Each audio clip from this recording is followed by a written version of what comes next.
Hello my dear friends, இப்போ நாம் என்ன பார்க்க போகிறோம் அப்படின்னு சொன்னால் எம்டிஎஃப் போர்டில் பண்ணுற ஜியோ டிசைன் வால் கிளாக்கு. ஓகேங்களா? இப்போ வாங்க நம்ம வீடியோக்குள்ளே போகலாம். வீடியோக்குள்ளே போகிறதுக்கு முன்னாடி லைக் பண்ணுங்கள், கமெண்ட் பண்ணுங்கள், சப்ஸ்கிரைப் பண்ணுங்கள். ஓகேங்களா? இப்போது நான் 10 இன்ச்சில் எம்டிஎஃப் போர்டு எடுத்துருக்கேன். எம்டிஎஃப் போர்டு எடுத்து நான் முதல்ல என்ன டிசைன் வேணும் அப்படிங்கிறத பென்சிலில் ட்ரா பண்ணிக்கோங்க. ட்ரா பண்ணிவிட்டு எந்தெந்த போர்ஷனுக்கு என்னென்ன கலர் கொடுக்கணும் அப்படிங்கிறத டிசைட் பண்ணிவிட்டு அந்தந்த போர்ஷனில் அக்ரிலிக் பெயிண்டில் நீங்கள் பெயிண்ட் பண்ணி எடுத்துக்கோங்க. எடுத்துட்டு நான் முன்கூட்டியே பெயிண்ட் பண்ணி எடுத்துட்டு ரெசினும் நான் கால்குலேட் பண்ணி எடுத்து வச்சுக்கிட்டேன். எந்தெந்த போர்ஷனுக்கு என்ன கலர் கொடுக்கணும், எந்த கலருக்கு எவ்வளோ ரெசின் வேணுங்கிறதையும் நான் மெஷர்மெண்ட் பண்ணி எடுத்து வச்சுக்கிட்டேன். ஓகேங்களா? அது எம்டிஎஃப் போர்டில் பின்னால் லேட்டக்ஸ் அப்ளை பண்ணிடணும். இந்த லேட்டக்ஸ் ஏன் அப்ளை பண்ணுறோம் அப்படின்னு சொன்னால், நம்ம ரெசின் போர் பண்ணும்போது கீழே வடியும். அந்த கீழே வடிகிறது டஸ்கியாக பின்னால் அந்த போர்டில் இல்லாமல் இருக்கணும். அதனால் நம்ம கம்ப்ளீட் பண்ணி ஃபினிஷ் பண்ணி எடுத்த பிறகு அதை ஈஸியாக ரிமூவ் பண்ணுறதுக்காக நம்ம லேட்டக்ஸ் அப்ளை பண்ணுறோம். ஓகேங்களா? அந்த கீழே வச்சா கீழே சர்ஃபேஸ் லெவலில் வச்சோம் அப்படின்னு சொன்னால் ரெசின் வடிஞ்சு அப்படி ஃபுல்லாக ஒட்டிக்கிறோம். அதனால் அந்த போர்டை லிஃப்ட் அப் பண்ணியிருக்கேன். கீழே டம்ளர் ஏதோ ஒரு ஹைட்டுக்கு ஏதோ ஒன்று கொடுத்து மேலே தூக்கி வச்சுருக்கோம். அதே மாதிரி சென்டரில் ஹோலில் அந்த ரெசின் வடியாமல் இருக்கிறதுக்காக மாஸ்கிங் டேப்பர் ரோல் பண்ணி உள்ளே இன்சர்ட் பண்ணியிருக்கேன். ஏன்னு சொன்னால் அந்த ஹோல் எதுக்குன்னு சொன்னால் கிளாக் மெஷின் இன்சர்ட் பண்ணுறதுக்காக. ஓகேங்களா? இப்போ பார்த்திங்கன்னு சொன்னால் இப்போ பிளாக் கலருக்கு பிளாக் கலர் மைக்கா பவுடர் யூஸ் பண்ணி நான் அப்ளை பண்ணிட்டேன். அதுக்கு முன்னால் ஸ்டோன்ஸ் அரேஞ்ச் பண்ணியிருக்கேன். பார்த்தீங்களா? ஸ்டோன்ஸ் அரேஞ்ச் பண்ணிவிட்டு அந்த ஸ்டோன்ஸுக்கு கோல்டன் கலர் அப்ளை பண்ணியிருக்கேன். கோல்டன் கலர் ரெசின் அப்ளை பண்ணியிருக்கேன்.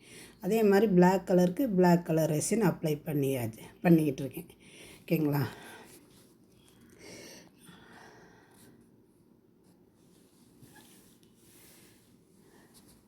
இது நான் எடுத்திருக்க ரெசின் 2:1 ரேஷியோவில் எடுத்திருக்கேன். இதில் 3:1 இருக்குது. உங்களுக்கு என்ன ரேஷியோவில் வேணும் அப்படிங்கிறத நீங்கள் ஃபிக்ஸ் பண்ணிக்கோங்க. 3:1 அப்படி எடுத்தோம்னா பார்ட் டைம் கொஞ்சம் லேட் ஆகும். 2:1ன்னு சொன்னால் கொஞ்சம் சீக்கிரமாக பார்ட் டைம் இதாயிரும். பார்ட் டைம் கம்மியாக இருக்கும் டைம். ஓகேங்களா?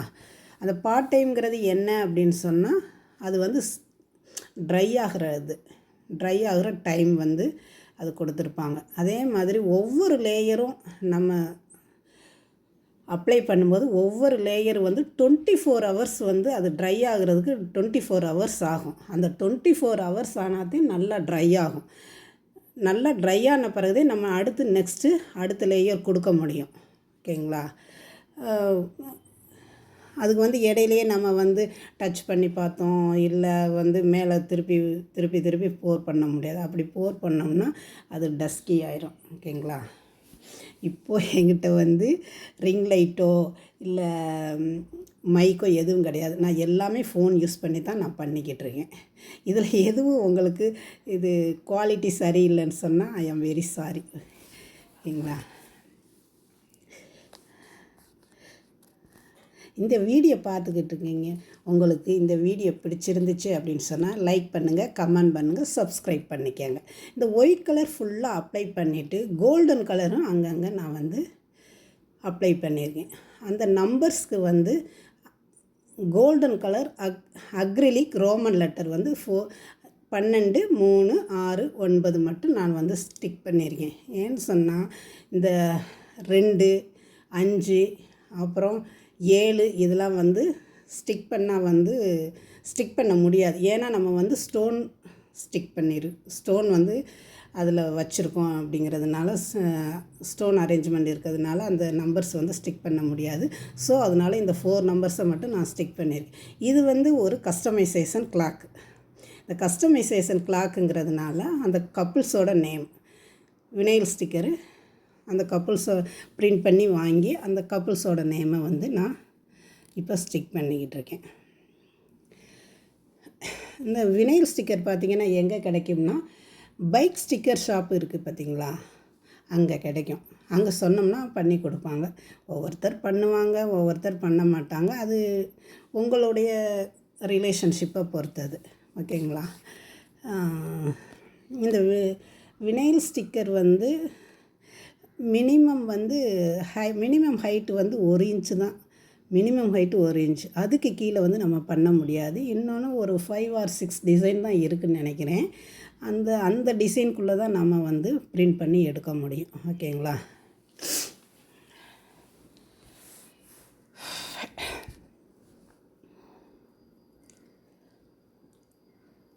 அந்த கப்புள்ஸோட நேமும் அடுத்து அந்த வெட்டிங் டேட்டும் நான் இப்போ ஃபிக்ஸ் பண்ணி எடுக்கிறேன். பார்த்துக்கிட்டு இருக்கீங்கன்னு நினைக்கிறேன். ஓகேங்களா.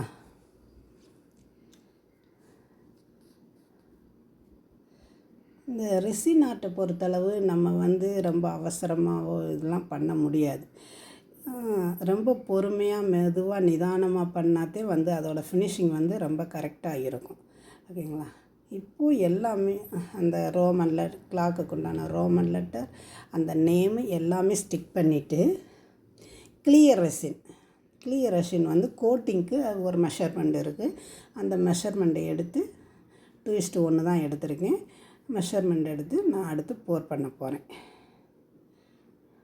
அந்த போர் பண்ணுறது வந்து எப்படின்னு சொன்னால் சர்ஃபேஸ் லெவலில் ஒரே மாதிரி ஈக்குவலாக அப்ளை பண்ணணும். ஒரு இடத்துல அதிகமாகவும் ஒரு இடத்துல கம்மியாகவும் நம்ம வந்து அப்ளை பண்ணக்கூடாது. அப்போ நம்ம வந்து டிஃப்ரெண்ட்டாக அப்ளை பண்ணும்போது அது மேடு பள்ளமாக தெரியும். ஒரே ஈக்குவலாக நம்ம அப்ளை பண்ணணும். ஓகேங்களா. நம்ம வெறும் கையில் க்ளவுஸ் இல்லாமல் வந்து அப்ளை பண்ண முடியாது. ஏன்னா அந்த ரெசின் வந்து கையில் ஒட்டிக்கிருச்சுன்னு சொன்னால் அதை க்ளீன் பண்ணுறது ரொம்ப கஷ்டம். ஓகேங்களா. அதனால கையில் க்ளவுஸ் போட்டுக்கிட்டு தான் நம்ம வந்து இந்த ரெசின் வேலையை நம்ம பார்க்கணும். அதே மாதிரி மாஸ்க் இருக்குது. இதுக்குன்னு தனி மாஸ்க் இருக்குது. அந்த மாஸ்க்கு வித் க்ளவுஸு கண்டிப்பாக நம்ம போட்டுக்கணும் இந்த ரெசின் ஒர்க் பண்ணும்போது. ஓகேங்களா. அது நம்மளுடைய அப்படி நம்ம மாஸ்க்கும் க்ளவுஸும் போட்டுக்கிட்டோம் அப்படின்னு சொன்னால் அது நம்மளுடைய ஹெல்த்துக்கு ரொம்ப நல்லது.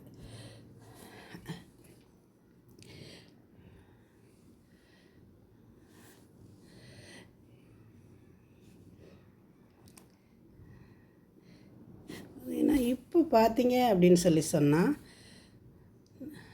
இந்த கிளியர் ரெசினை நான் வந்து ஈக்குவலாக போர் பண்ணிக்கிட்டு இருக்கேன். இப்போ அந்த ஃபஸ்ட்டு கலர் ரெசின் அப்ளை பண்ணி அது நல்லா ட்ரை ஆன பிறகு 24 hours கழித்து இது வந்து கிளியர் ரெசின் வந்து நான் அப்ளை பண்ணுறேன். இந்த கிளியர் ரெசின் அப்ளை பண்ணாலுமே இதுவும் ட்ரை ஆகிறதுக்கு கண்டிப்பாக 24 hours ஆகும். 24 hours ஆனாதே அது வந்து கிறிஸ்டலாக மாறும். இல்லைன்னு சொன்னால் கிறிஸ்டலாக மாறாது. அதே மாதிரி மிக்சிங்கும் ரெசின் வித் ஹார்ட்னர் மிக்சிங்கும் கரெக்டாக இருக்கணும். அப்படி மிக்சிங் கரெக்டாக இல்லை நம்ம பண்ணலை அப்படின்னு சொன்னால் அது வந்து கிறிஸ்டலாக மாறாது. அதனால் நம்ம வந்து மெஷர்மெண்ட் எடுக்கும்போது வெய்யிங் ஸ்கேலில் மெஷர்மெண்ட் கரெக்டாக நம்ம பண்ணிக்கிறணும். எல்லாம் முடிஞ்சு ட்ரை ஆகி எடுத்த பிறகு கிளாக் மெஷினை ஃபிக்ஸ் பண்ணி நீடில் ஃபிக்ஸ் பண்ணி பார்த்தீங்களா. இப்போ ஃபினிஷிங் எப்படி இருக்குதுன்னு பார்த்தீங்களா. இதுதான் கிளாக். பிடிச்சிருந்தா லைக்